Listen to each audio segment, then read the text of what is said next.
இப்போ நாம் ஃபைனலாக ஒரு பேட்ச் ப்ரிப்பேர் பண்ணியிருக்கோம். லாஸ்ட்டாக ஒன்று நான் உங்களுக்கு செஞ்சு காட்டிடுறேன். இதில் ஒரு விஷயம் நான் சொல்ல மறந்துட்டேன். இந்த ஷீட், இந்த பஃப் ஷீட்டை நாம் வைக்கிறதுக்கு பிஃபோர் இந்த பேக்கிங் ஷீட்டில் நாம் நல்ல ஆயில் அல்லது கீ ஏதாவது ஒன்று நம்ம நல்லா ஸ்ப்ரெட் பண்ணிக்கணும். அல்லது இந்த ஷீட் நல்லா ஒட்டிக்குது நமக்கு. ஸோ அதை நான் முதல்ல சொல்ல மறந்துட்டேன்.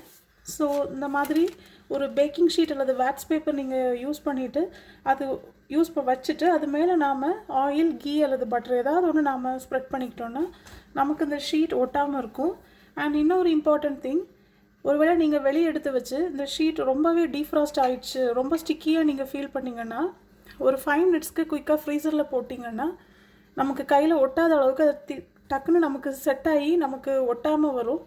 இன்கேஸ் உங்களுக்கு அது அப்படி ரொம்ப ஸ்டிக்கியாக நீங்கள் ஃபீல் பண்ணிங்கன்னா குயிக்காக ஒரு 5 to 10 மினிட்ஸ் நீங்கள் ஃப்ரீசரில் போட்டு எடுத்துட்டிங்கன்னா உங்களுக்கு ஹேண்டில் பண்ண ஈஸியாக இருக்கும். இதுதான் நம்ம ஃபைனலாக பண்ணுறது பேட்ச் இது. ஸோ இதில் நாம் வச்சாச்சு மசாலா.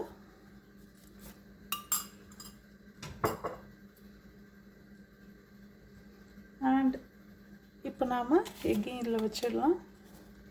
இப்போ பார்த்தீங்களா, இந்த இது நான் கீ போட்டதுனால இப்போ ஒட்டாமல் நமக்கு இந்த ஷீட் வருது. ஆல்சோ இது ரொம்ப டீஃப்ராஸ்ட் ஆனதுனால நான் குயிக்காக ஃப்ரீசரில் போட்டேன் ஒரு 5 மினிட்ஸ்க்கு. ஸோ அந்த 5 மினிட்ஸ்லேயே இது வந்து மாவு நமக்கு செட் ஆகிடுச்சு, ஹேண்டில் பண்ணவும் ஈஸியாக இருக்குது. ஸோ இப்போ நாம் இப்படி ஒட்டிடலாம்.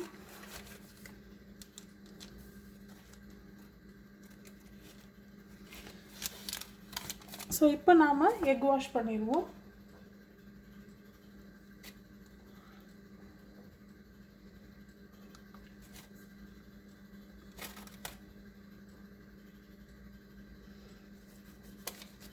இப்போ நாம் அவனில் வச்சிட வேண்டியதுதான்.